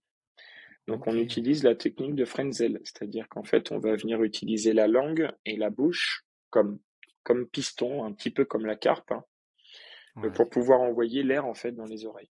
Mais toute la ok. complexité, du coup, c'est d'arriver à, une fois qu'on a chargé l'air au niveau de la bouche, d'arriver à garder l'air dans la bouche et pas de se faire aspirer l'air par les poumons qui sont en fait en dépression et qui ont envie de réaspirer l'air qu'on a soufflé au départ. Wow. Donc c'est en Ouais, fait la, c'est la ça la sensation doit être difficulté. particulière. Ouais. Ouais, Ça... on est vraiment en dépression pulmonaire et en fait finalement le seul endroit qui vient bloquer c'est la glotte quoi, hein. Donc on doit être assez fort sur la glotte pour pouvoir garder l'air au niveau de la bouche et continuer à compenser. Sinon, ben, il se passe qu'on doit faire demi-tour hein, sur notre plongée parce que ben, on n'a plus suffisamment d'air pour pouvoir descendre au fond, quoi. Ok. Donc, finalement, le facteur limitant en profondeur, ça peut être effectivement l'apnée, mais dans la plupart des cas et la grande majorité des cas, c'est la compensation. Voilà, c'est vraiment la gestion de l'air, arriver à être précis sur la mobilisation du volume au bon moment, au bon endroit. Et ça, effectivement, ça devient technique parce que la sphère ORL, on peut tout simplement pas la voir. On ne fait, on se base que sur du ressenti, quoi. C'est clair. Oui, alors on peut s'entraîner à faire certaines techniques, mais ça voudrait dire qu'il y a aussi des critères génétiques, en fin de compte, des critères innés, qui font que ben, si t'as pas un système ORL bien conçu en quelque sorte, si t'as pas une assez grande capacité pulmonaire ou autre, tu pourras t'entraîner autant que tu veux, tu pourras jamais être champion parce que tu peux pas passer les oreilles en profondeur ou t'as pas assez d'oxygène pour tenir suffisamment de temps. C'est Donc ça. il y a quand même des critères innés en fin de compte. Ah oui, Tout le monde ne peut pas totalement. devenir champion. Tout le monde ne peut pas devenir champion, mais bon, c'est quand même des rares exceptions, j'ai envie de dire. Là, ce dont tu parles, effectivement, ça peut être des malformations, ce genre de choses. Et effectivement, certaines personnes, elles pourront jamais descendre en profondeur parce que leur trompe de stage, ben, elles permettent pas un passage suffisamment correct en fait de l'air vers l'oreille moyenne. Mm. Et mais c'est pas la plupart des gens peuvent en fait descendre, hein. C'est justement aussi un peu le message que j'aimerais faire passer, tu vois, c'est que l'apnée finalement, malgré le fait que ça paraisse dangereux et parfois très élitiste, hein, dans ce que on peut voir finalement de nos images, ça Mm. reste totalement accessible au commun des mortels, quoi. Je veux dire, quand tu commences l'apnée, tu vas pas Il viser les suffit de 110 retenir sa mètres, quoi. respiration. Ouais, ouais, non, mais c'est vraiment ça. Comment faire un cliché? Euh, Est-ce que tu travailles, enfin, tu entraînes tes muscles respiratoires en gros. Donc, alors de mémoire, il me semble qu'on a le diaphragme, qui est le muscle principal, qui permet, en se contractant, de s'aplatir et du coup d'augmenter le volume pulmonaire.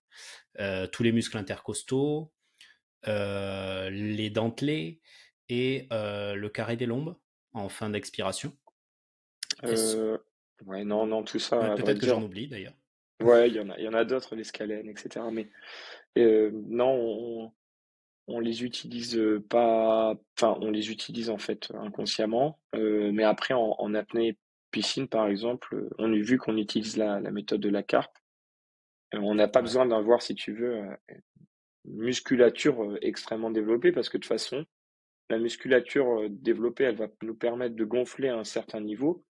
Mais nous, on se contente pas de ce niveau d'air dans les poumons, on va au-delà. Donc finalement, c'est que la bouche qui va venir comprimer et tout le reste en dessous est passif, quoi.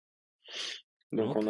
on en a finalement pas réellement besoin. Paradoxalement parlant, on n'a pas besoin d'avoir une capacité finalement musculaire inspiratoire ou expiratoire extrêmement développée. Ça va plus être en fait finalement vers pour tout ce qui est sport d'endurance, pour effectivement mobiliser un plus grand volume d'air finalement Ouais, mais pendant sur l'effort. du mouvement. Et c'est vrai qu'en fin de compte, en apnée, ça reste statique. Tu ne C'est souffles passif, jamais ouais. quand tu fais de l'apnée. Non. Et d'ailleurs, finalement, le souffle, et quand on s'interdit déjà de souffler, bah, déjà premièrement, parce que si je compare ça à une voiture, c'est comme si on crevait les réservoirs de la voiture. Ouais. Tu vois, on perce le réservoir et on se dit, bon, bah, Donc on va l'idée de aller faire loin. des bulles, c'est une très mauvaise idée. Non, ouais, c'est pas très bon. Et la deuxième chose, c'est que pour la sécurité, finalement, ça peut être un signe aussi de syncope. C'est-à-dire que quand on fait de la syncope, on a un relâchement finalement des muscles inspiratoires et du souffle. Donc on se remet à expirer totalement. Donc s'il y a des bulles qui remontent, ça peut être aussi un signe que bah, finalement l'apnéiste, il n'est pas forcément bien sous l'eau là. Il commence à partir, quoi. Ok, ouais, donc ça va être un critère un petit peu d'urgence. Donc, C'est exactement ça. Mais vraiment, après, c'est vrai que ça peut détendre et on ressent finalement un relâchement quand on vient expirer. Mais ça vient tout simplement finalement du fait que l'expiration a finalement un rôle un peu de bradycardie et de détente quand on fait des exercices respiratoires à sec. Là, finalement, l'inspiration va plutôt être, ça sera plutôt une tachycardie, quelque chose de dynamisant finalement. Et à l'inverse, l'expiration sera plutôt relaxant. On se relâche sur une expiration. Voilà. ok. Donc c'est Et j'avais pareil, hein. Ouais. mon entraîneur à l'époque où je passais le BNSSA. Donc sur le BNSSA, il y avait deux petites épreuves d'apnée sur 15 mètres Oui. dans le cadre d'un remorquage. Alors je pense que tu as vécu la même épreuve à l'époque. Donc moi, c'était Oui. en 2013 ou 2014, je crois. Et il m'avait dit, d'abord, tu retiens ta respiration. Quand t'en peux vraiment plus, tu laisses partir un petit filet de bulles très très long, ça te fera grappiller quelques secondes de plus, et quand tu as fini l'expiration complète, t'avales ta salive, voire même t'avales de l'eau pour essayer de Ah grappiller ouais. encore quelques secondes à la barbare. Ben, non, c'est pas trop ça qu'il faut faire, hein. C'est pas, ouais, non, vaut mieux pas faire une seule bulle. C'est t'inspires, t'inspires, t'avales, t'avales, t'avales et tu bloques. C'est, Bah, c'est un peu inconfortable en fait, mais en même temps, c'est ce qui te permet de tenir plus longtemps parce que il y a en fait en apnée, c'est pas plus compliqué que ça, hein. Effectivement, on coupe la ventilation, mais la respiration, je veux dire cellulaire finalement, elle a quand même lieu. C'est-à-dire que dans les poumons, il continue à y avoir des échanges entre l'air qu'on a dans les poumons et le sang. Donc si on vide cet air-là, ah bah, c'est sûr, il y aura plus d'échanges, quoi. ouais, Voilà. ouais, ouais. Mais en soi, c'est logique. Ben oui, oui, non mais Si on vide le réservoir. Mais c'est vrai que des fois, sur le plan pratique, on peut des fois être bête. ah Ah, oui. mais ça me fait du bien. Ça me fait du bien. Ouais, pas pour longtemps. Euh, Est-ce que tu pourrais, du coup, nous expliquer comment se sont déroulés donc les championnats du monde? C'était au Koweït la semaine dernière, même pas, il y a 5 jours de ça. T'es rentré quand, là, Je suis sur la rentré région dimanche, donc toulousaine? c'est il y a 4 jours. 4 jours, 4 jours. voilà. Donc on est à 4 jours des championnats du monde. Donc explique-nous comment ça s'est passé à partir Et du moment où t'es ben, parti. c'était des championnats du monde que j'attendais quand même avec impatience. Parce que cette année, l'année dernière, j'ai eu des problèmes finalement physiques. Les années passées, un petit peu, c'était pas forcément évident. Je me suis fait une discopathie L5-S1, donc au niveau du bas du dos. Je me suis aussi, en faisant de l'escalade, fissuré le bourrelet de l'épaule gauche en deux parties. Donc, et tout ça, c'est arrivé avant les championnats de l'année dernière. Donc, c'était très compliqué parce que j'ai dû arrêter la brasse, me désentraîner finalement un petit peu. Euh, et finalement, cette année, je l'attendais avec impatience parce que cette année, je me sentais bien, physiquement parlant. J'ai pas eu de pépins comme l'année dernière. Et malheureusement, il m'est arrivé d'autres pépins. Je me suis fait une sinusite 2 semaines avant de partir, donc sous Ah là là. antibio évidemment. Donc le stress a un peu augmenté, mais bon, c'est ça. Avec l'aide de mon médecin, on a réussi à quand même à faire passer le truc assez rapidement. Et toujours, en plus, c'est la complexité dans ces cas-là, c'est que moi, je suis soumis à contrôle antidopage. Donc c'est Ouais. pareil, il faut arriver à trouver finalement, la bonne médication pour pas tomber finalement dans l'illégalité. Donc Ah là là. on peut pas faire en fait comme tout le monde parce que on doit se soigner, mais en même temps, on peut pas utiliser certaines molécules qui sont dopantes. Donc c'est vraiment pas évident. Donc finalement, on n'est pas dans les meilleures dispositions pour guérir finalement, en tout cas avec des médicaments. Voilà. C'est vrai, c'est la question que je me posais, ça d'ailleurs. Il doit y avoir du dopage. Enfin, je Ouais, sais pas s'il y a vraiment du dopage dans cette discipline. Je pensais plutôt à deux types, hein. À l'inverse de ce qu'on pourrait croire dans les sports de force, on va plutôt trouver des anabolisants. Dans les sports d'ultra-endurance, on va plutôt trouver tout ce qui est EPO ou autres procédés qui vont permettre d'augmenter l'oxygénation cellulaire. Alors peut-être qu'il peut y en avoir aussi dans le monde de l'apnée. Je pensais il y en peut-être a. à des bêta-bloquants, par exemple, pour essayer de faire C'est descendre la fréquence exactement ça. cardiaque, à des agonistes bêta-2 pour essayer d'être bronchodilatateur et de relâcher un petit peu les muscles lisses. C'est vrai que j'avais même pas pensé aux médicaments, mais ne serait-ce que de prendre du spray nasal, qui est C'est un ça. vasoconstricteur, ça pourrait être considéré comme un produit dopant. Le spray à base, par exemple, de cortisone, bah ça, on est obligé d'oublier, même si c'est super efficace pour dégager les sinus. Quand on a une belle sinusite, ça permet effectivement d'évacuer un petit peu plus facilement finalement le mucus, hein. Mais Ouais. ça, on peut pas trop. Donc on est obligé de. Bon après, il y a d'autres solutions, hein. Moi, j'ai tout fait, hein. Là, je dois avouer, je suis passé par de l'acupuncture, j'ai fait même des inhalations 5 fois par jour, bah, peut-être pas 5 fois, mais 3 ou 4 fois, des huiles essentielles, enfin, en fait, tout ce qui est médecine douce finalement, qui m'ont quand même beaucoup aidé, mais c'est vrai que c'est un peu moins efficace que la médication classique en tout cas. Voilà. Donc j'ai eu ça en tout cas comme difficulté avant de partir. Donc on est arrivé au championnat, parce que c'était une nouveauté, hein, le Koweït, pour nous, on n'y était jamais allé. Donc c'est un peu Ouais, particulier, hein, c'est un pays qui est quand même assez strict, hein. Donc on est arrivé sur place et manque de bol, mon épreuve commençait, ma première épreuve, c'était le mardi. Et là, et ben je mange des légumes mi-cuits, style chou-fleur, carottes. Et voilà, grosse indigestion. Malade toute la nuit du dimanche au lundi, donc un jour avant mon passage. J'ai dû malheureusement vomir dans la nuit pour parce que je voyais que au niveau estomac ça passait pas du tout, du tout, du tout. Donc j'ai dû me faire finalement une sorte de lavement finalement de l'estomac. Hein, c'est vraiment ça, besoin d'eau, etc. Ça m'a beaucoup aidé, mais il y a quand même un petit peu de ce qu'il y avait de l'estomac qui est passé dans les intestins. Donc le lendemain, ouais. j'ai été plié, donc du coup, j'ai pas dormi de la nuit, hein, évidemment. J'ai été cloué au lit le lendemain avec eh ben les intestins qui étaient extrêmement douloureux, un peu comme quand vous avez un peu comme quand tu as finalement une gastro, tu sais.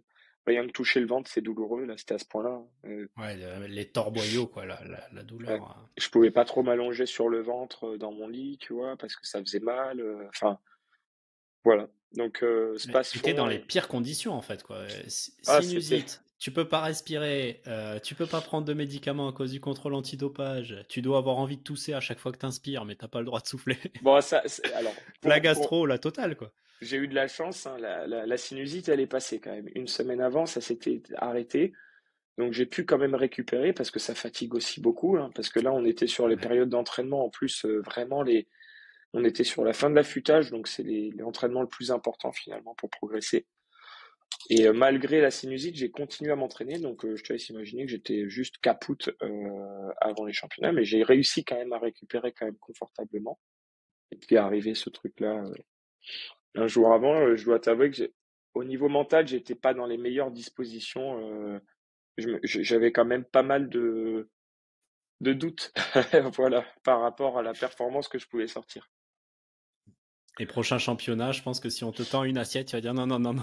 Ouais, je vais prendre du J'ai riz et amené des ma pâtes, nourriture. c'est ça. Donc du coup, voilà, Ouais. ça, petites difficultés au départ, quoi. Mais bon, j'ai réussi à me remobiliser. J'avais aussi mon entourage qui était là, donc Kevin Provenzani qui me suit en fait depuis les débuts et qui est là sur chaque championnat en tant qu'athlète ou alors en tant qu'ostéo dans l'équipe de France.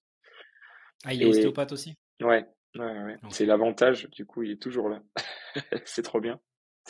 Oui, Et parce que je suppose qu'en plus, il faut garder une bonne mobilité au niveau mâchoire, cervicale, enfin, ouais, au niveau des surtout épaules, et diaphragme aussi, hein, pour pouvoir aussi, carper. aussi, bien sûr. Donc, Du coup, je t'ai coupé, excuse-moi. non, non, il n'y a pas de problème, il y a pas de problème. Et donc le mardi matin, c'était le lendemain en fait finalement de cette petite mésaventure digestive. Je dois avouer que mon ventre il me faisait encore super mal, quoi. J'avais vraiment vraiment mal encore au ventre. Heureusement, j'avais du space-fond. Donc, le space-fond a quand même enlevé un petit peu et finalement les contractions des intestins, pas Mhm. mal. Et puis, j'ai surtout eu aussi Kevin qui m'a fait du massage en fait viscéral pour retrouver un peu de la mobilité au niveau viscéral et effectivement faire passer un peu la douleur. Ce qui a énormément contribué franchement à la performance parce que en partant, effectivement, j'avais beaucoup, beaucoup moins mal au ventre. Par contre, j'avais encore Génial. très mal au diaphragme. C'était un peu le problème. Et donc voilà, donc je m'élance sur le Dynamics en palme, hein, donc c'était mon épreuve favorite, hein. C'est moi qui ai le record du monde encore actuellement dessus.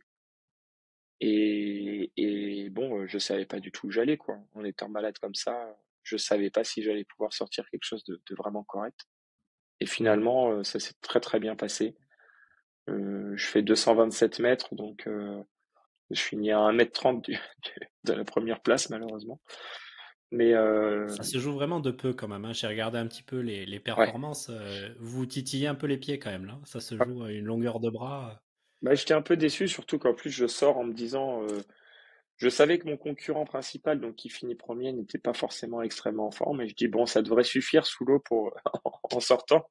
Bah, grossière erreur. La prochaine fois, je dirais pas ça devrait suffire. Je continuerai un peu plus. Donc voilà.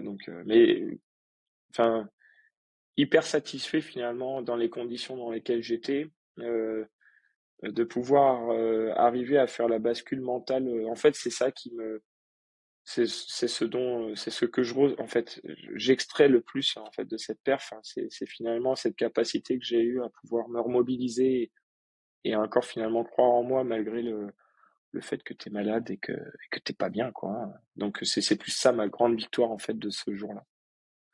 Voilà. Ok. Tu m'as dit que tu étais entraîné par Michel Kitchev. Petit chef, ouais. Est-ce que tu es Kitchev, pardon. Non, ouais, c'est pas Tu grave. vas m'en vouloir si, si j'écorche le nom. Ah, ça va. Euh, Est-ce que tu es suivi aussi par d'autres staff, préparateur physique, préparateur mental surtout, Eh ou ben, autre? j'ai eu quelque temps des petites aides en prépa mentale, mais j'ai toujours été enfin, toujours été finalement extrêmement autonome de ce point de vue-là. Même pour la préparation physique, bon, on a tous les deux une formation STAPS, donc finalement, j'aime bien aussi gérer cette partie-là pour moi. Euh, et, et ensuite, c'est plus Michel qui vient m'aider sur la partie finalement endurance, etc. en apnée, quoi. Ok. Comment s'organise un petit peu ta programmation? Comment découlent tes entraînements avant des épreuves? Eh ben, ça dépend un petit peu de la période, évidemment. Euh, mais, euh, mais finalement, je vais avoir en début d'année une grosse partie endurance où on vient refaire du physique. On travaille la condition physique, on travaille, voilà, un petit peu, on appelle ça de l'hypercapnie, donc plutôt sur le taux de CO2 plutôt que sur le manque d'oxygène. Donc ça permet en fait de travailler musculairement et de vraiment en fait, bah voilà, construire un physique pour la saison. Et ensuite, au fur et à mesure de la saison, on va augmenter en fait la charge hypoxique. Donc on va aller Mhm. toujours un peu plus loin. On va rajouter en fait des apnées qui dureront plus longtemps, etc. Pour au final arriver vraiment à faire que de l'apnée avant les championnats.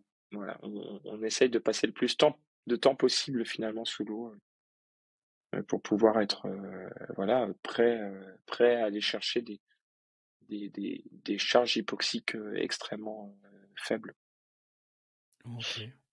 Et est-ce que tu cherches à développer certaines qualités physiques en particulier? Bon, je suppose du coup un peu d'endurance. Tu dois avoir des épreuves en endurance. La force, je sais pas, de la mobilité, de la vitesse, de La l'agilité. mobilité, alors un petit peu tout en réalité, hein. Aussi paradoxalement un petit peu de force, parce que finalement avoir de la force, ça nous permet quand même d'économiser de l'énergie sous l'eau, Ouais. étonnamment, parce qu'en fait en début d'année on utilisera une certaine force pour pouvoir se déplacer.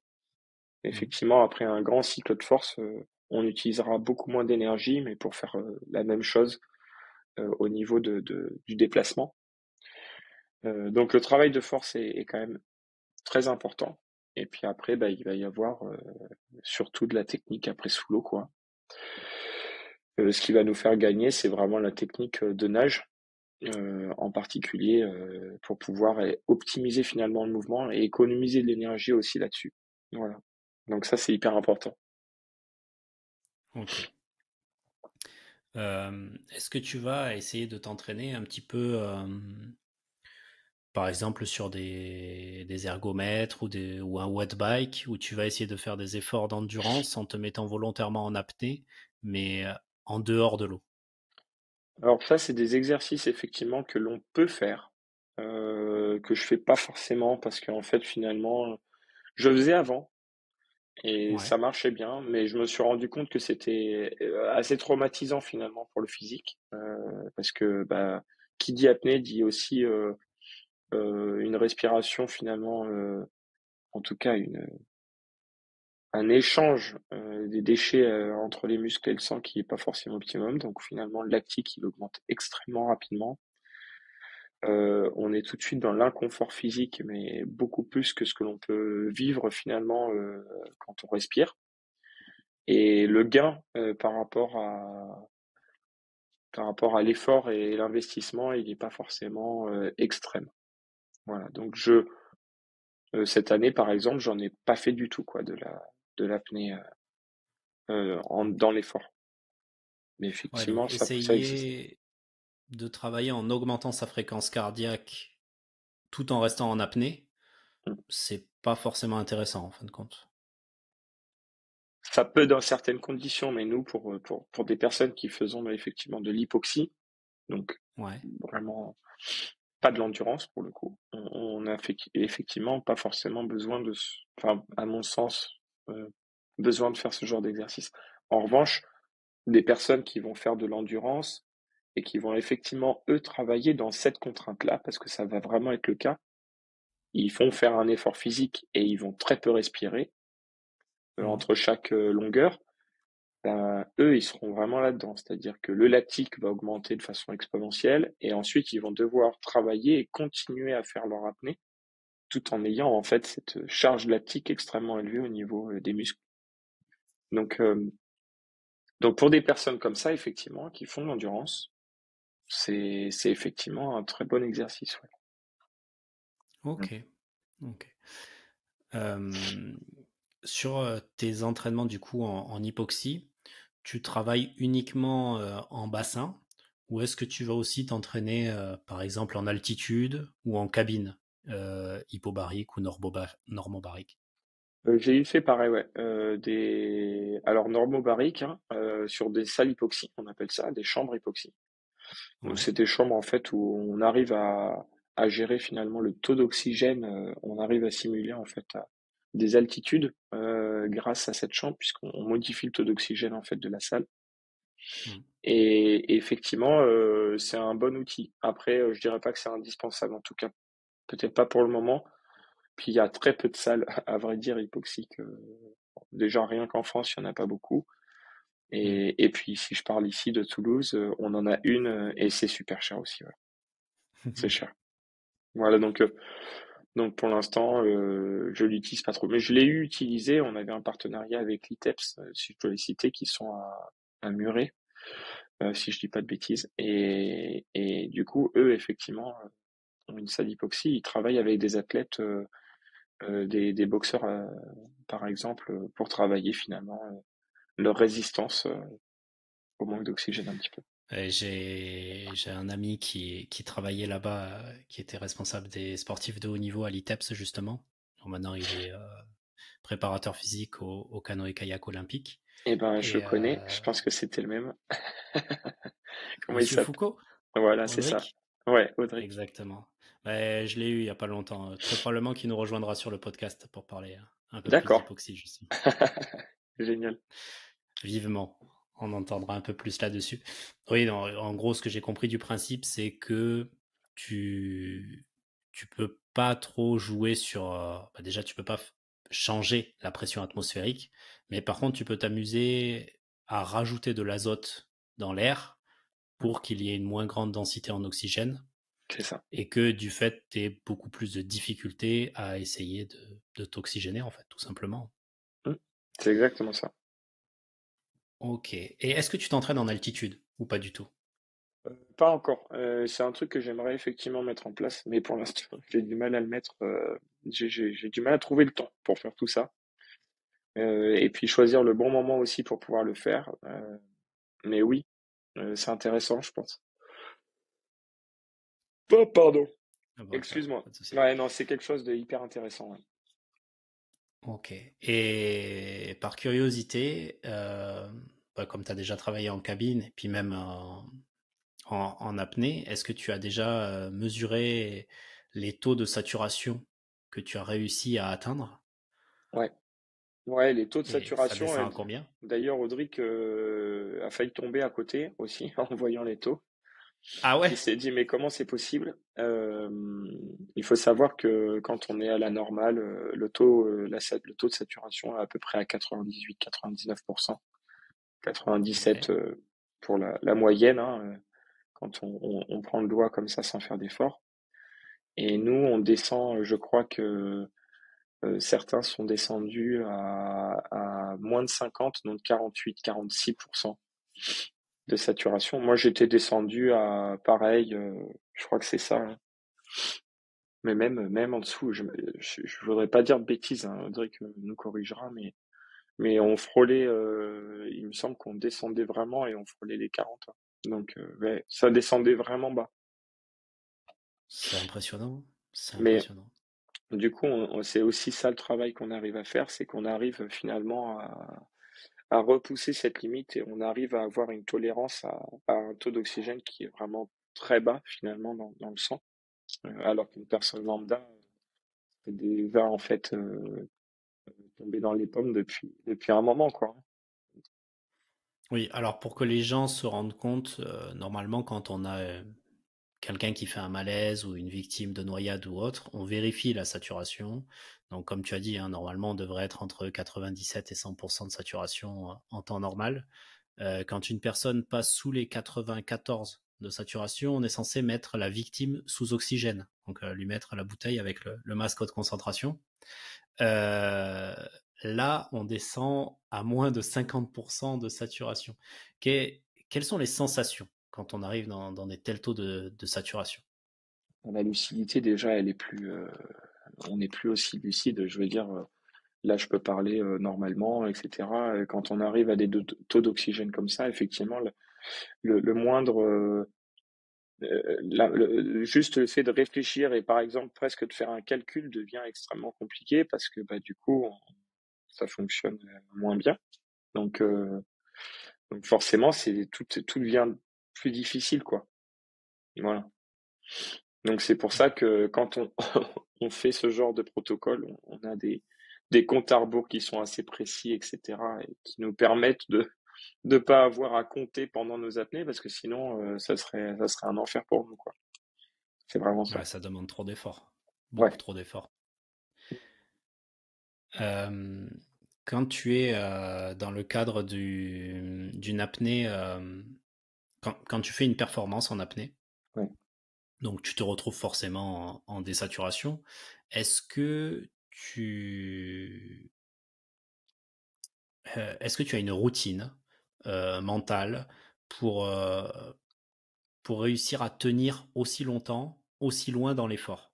Est-ce que tu fais des exercices de préparation mentale? Est-ce que tu penses à autre chose? Est-ce que tu comptes? Est-ce que tu es focus sur la technique? Est-ce que tu chantes? Je sais pas, est-ce que tu essayes de fuir la situation mentalement ou est-ce que tu es plutôt sur la technique? Euh, à vrai dire, bah, si je parle par exemple des championnats du monde, hein, la façon dont je me prépare, effectivement, je vais avoir une petite heure de préparation avant, donc je vais avoir du stretching, un tout petit peu d'échauffement ventilatoire. Euh, Mhm. Et après, c'est surtout de la routine. Essayer de gérer le stress au mieux, finalement, ce qui est pas forcément chose facile tout le temps, parce que on a besoin d'être très calme en apnée. C'est ça qui est un peu paradoxal, c'est qu'on doit être très calme, mais en même temps, on bouillonne de l'intérieur, quoi. C'est-à-dire que on a envie de sauter partout et de s'enfuir en Et ouais, courant. C'est un peu ça, quoi. ouais, c'est Donc, un peu contradictoire, hein. Tu as l'excitation et tu as le stress qui fait monter la fréquence cardiaque, ouais, alors que toi, ton objectif, c'est de consommer le moins d'oxygène possible, donc du coup, de diminuer la fréquence cardiaque le plus possible. ouais, c'est D'ailleurs, vraiment ça. sur tes meilleures apnées, tu descends à combien de fréquences cardiaques? Sur les apnées les plus longues, enfin, ou en tout cas, je suis le plus détendu, je vais descendre aux alentours de 31, 32 battements par minute. Wow, wow, Et encore, ça c'est c'est en impressionnant. piscine. En profondeur, on aura même tendance à descendre encore plus bas, quoi. Voilà. Le Donc mec est littéralement mort. Le cœur, il tape une fois toutes les 2 secondes. En temps normal, il tape 1 à 2 fois par seconde. c'est ça, c'est ça. Mais là, Euh, c'est plutôt, ouais, c'est plutôt ça. Mais on est vraiment très calme après, hein. Très très calme. et quelles sont tes techniques justement pour te relâcher? C'est juste de faire des étirements. En fait, c'est essayer de te relâcher musculairement, Ouais, c'est vrai. mais mentalement, comment tu te prépares avant une épreuve? Alors, juste physiquement parlant, moi, je vais être allongé sur un tapis de sol, par exemple, avec, tu vois, un casque sur les oreilles, donc je serai un peu coupé du monde. Et à partir de ce moment-là, je vais faire effectivement quelques petits exercices ventilatoires qui me permettront de me détendre, c'est-à-dire essayer de jouer justement sur l'expiration, d'allonger un peu plus l'expiration et pas trop justement. inspirer lentement parce que du coup, ça effectivement, ça a plutôt le rôle d'exciter, quoi, de bouger. Et puis après, mais c'est vraiment au feeling, quoi. C'est-à-dire que je vais pas avoir de technique particulière à proprement parler pour me préparer.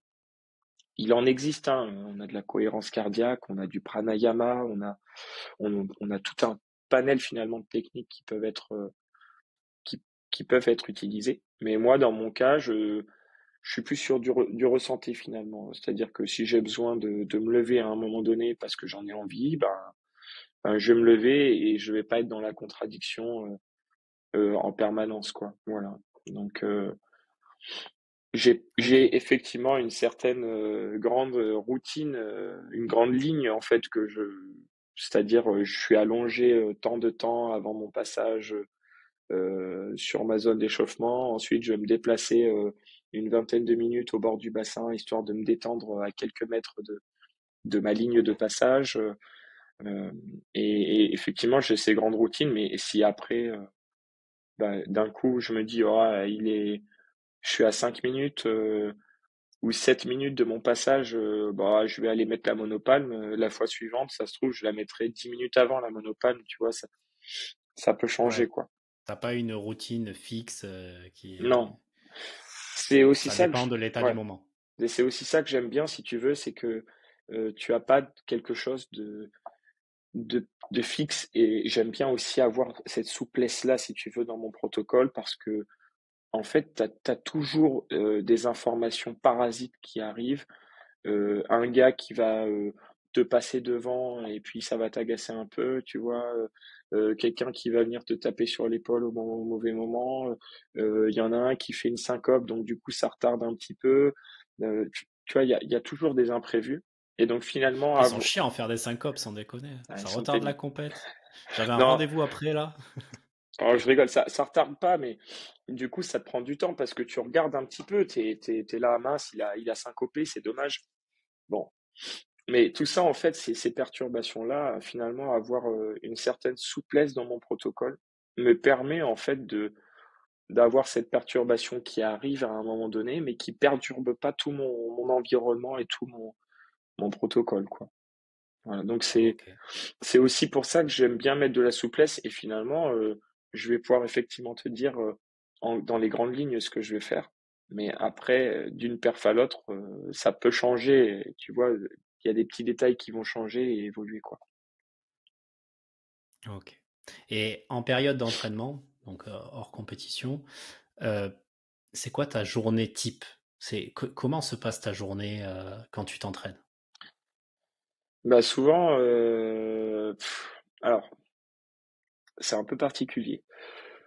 On a déjà nous en apnée, on a des créneaux qui sont assez tard. Donc il faut savoir que on s'entraîne souvent le soir, mais tard. C'est-à-dire quand je dis tard, c'est de 21h à 23h hein, souvent.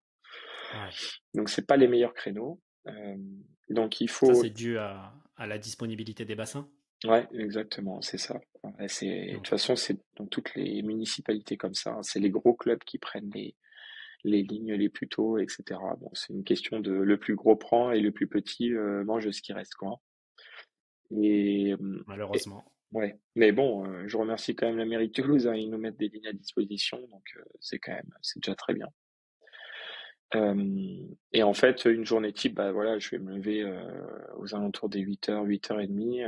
Je vais ensuite effectivement aller faire souvent un peu de musculation. On a l'entraînement entre midi et 2 aussi. Pour ce qui est de la partie plus technique, foncier, endurance, quoi, au niveau de la nage avec palme, c'est un peu ça. Et ensuite, on aura de l'apnée plus le soir, donc après 20h, quoi. Voilà. Ok. Ok, ok. Donc Et après, bah, tout à l'heure, tu nous parlais pendant la compète de ton petit souci de transit.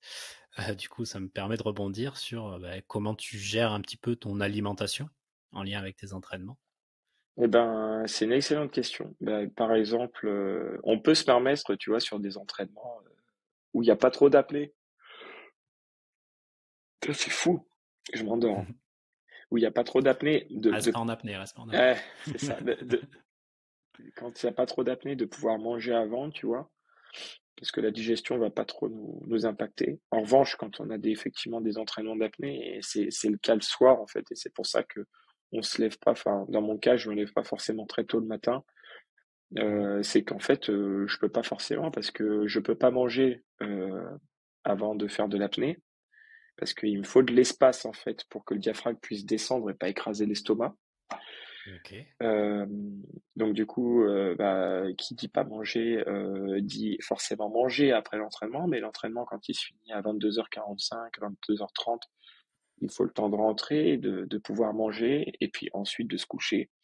Donc ça veut dire qu'on est, enfin moi dans mon cas, je suis pas couché la plupart du temps avant minuit. Et Donc oui. donc du coup, bah, le matin, tu peux pas te lever très très tôt. C'est compliqué, quoi. Voilà. C'est un petit peu les contraintes qu'effectivement au niveau alimentation que l'on a avant l'entraînement. Avant l'entraînement.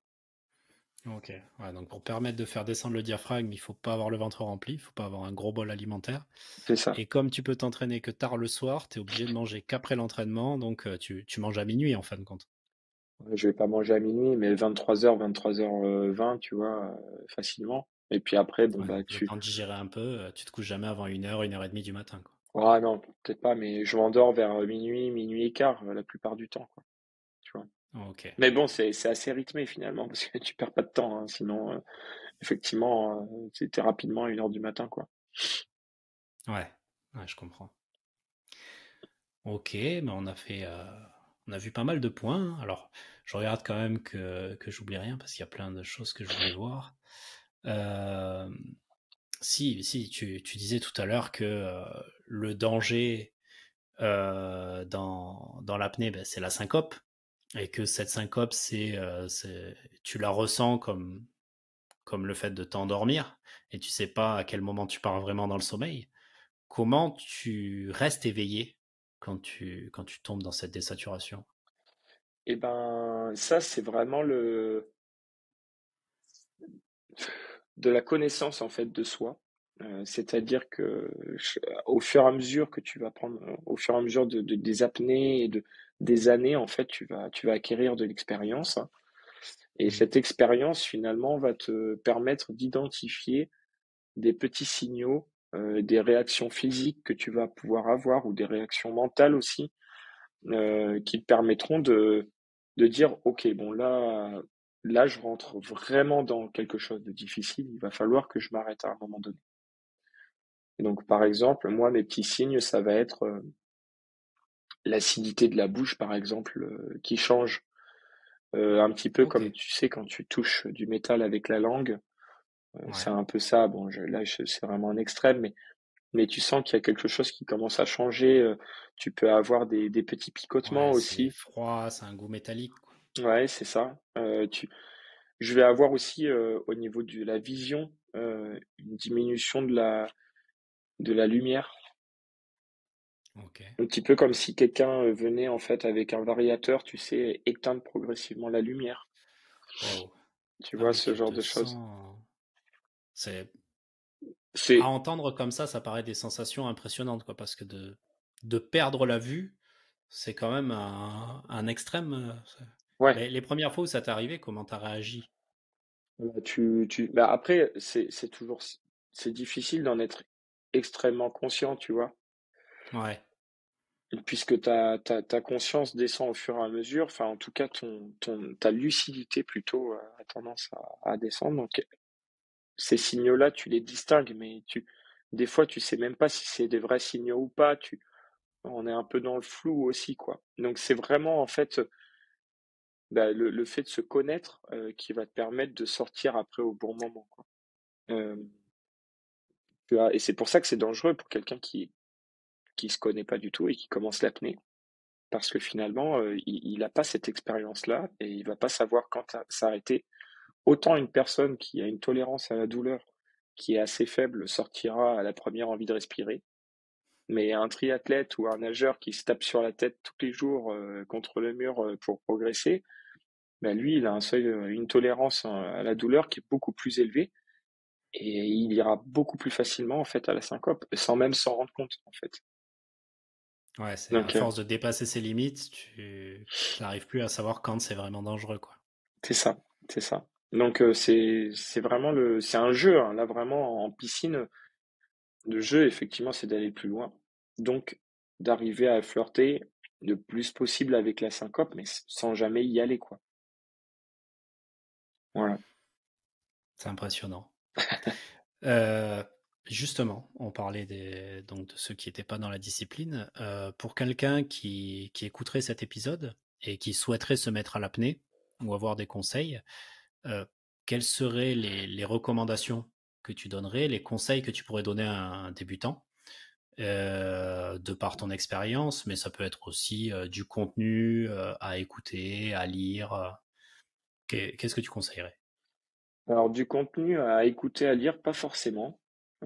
Ça peut être Ouais. effectivement une bonne base, mais je pense pas qu'un débutant doive, en tout cas, commencer dans sa piscine tout seul sur les bases, tu vois, justement de ce podcast, par exemple. Non, mais en étant plus sérieux, je pense que le meilleur moyen de commencer l'apnée, c'est de se rapprocher d'un club pour faire peut-être une initiation ou ce genre de choses. Et il y a en fait finalement, c'est assez méconnu, mais il y a des clubs partout en France. Souvent Ouais. des clubs en fait de plongée qui ont en fait une section apnée à l'intérieur. Ça se fait de plus en plus. Et je pense que c'est les meilleures conditions qu'un débutant puisse avoir parce qu'on va lui prêter du matériel, peut-être une combinaison, peut-être du plomb. Il y a aussi du matériel à avoir. Donc voilà, de se rapprocher d'une structure, c'est peut-être le mieux. Et de surtout pas faire de l'apnée tout seul, quoi. Voilà. Si je dois mettre en garde sur une technique qui est très connue, par exemple, c'est la méthode Wim Hof. Tu as peut-être déjà entendu. Un petit peu, ouais. Voilà, c'est de l'hyperventilation à mort. Et effectivement, s'il y en a qui écoutent ça, ne faites pas la méthode Wim Hof avant de partir en apnée. C'est vraiment tout ce qu'il faut pas faire. Voilà. C'est c'est très bien effectivement pour le froid et pour la méthode Wim Hof en soi, il n'y a aucun souci. Mais dans un contexte apnée, c'est c'est vraiment très dangereux quoi. Voilà. Mais je crois d'ailleurs que dans le...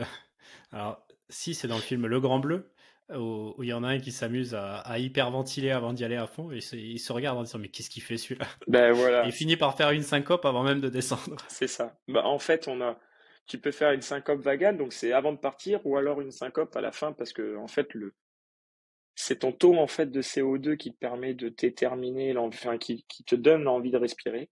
Mais si ton taux de Mm. CO2 en hyperventilant, tu l'as descendu trop bas par rapport à la normale, bah, ton taux d'oxygène, il aura eu le temps de descendre avant même que tu aies envie de respirer. Et si tu arrives à ta limite de syncope au niveau oxygène euh, avant d'avoir envie de respirer, ben, tu tombes en syncope. Voilà, c'est aussi bête que ça. Ouais.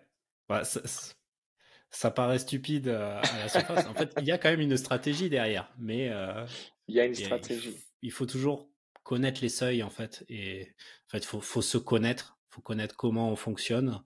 Et chaque individu fonctionne de manière totalement différente en fin de compte. C'est C'est ça. les protocoles que toi tu vas utiliser. Je pense que tes confrères qui sont à 2 mètres derrière toi utilisent pas du tout les mêmes process.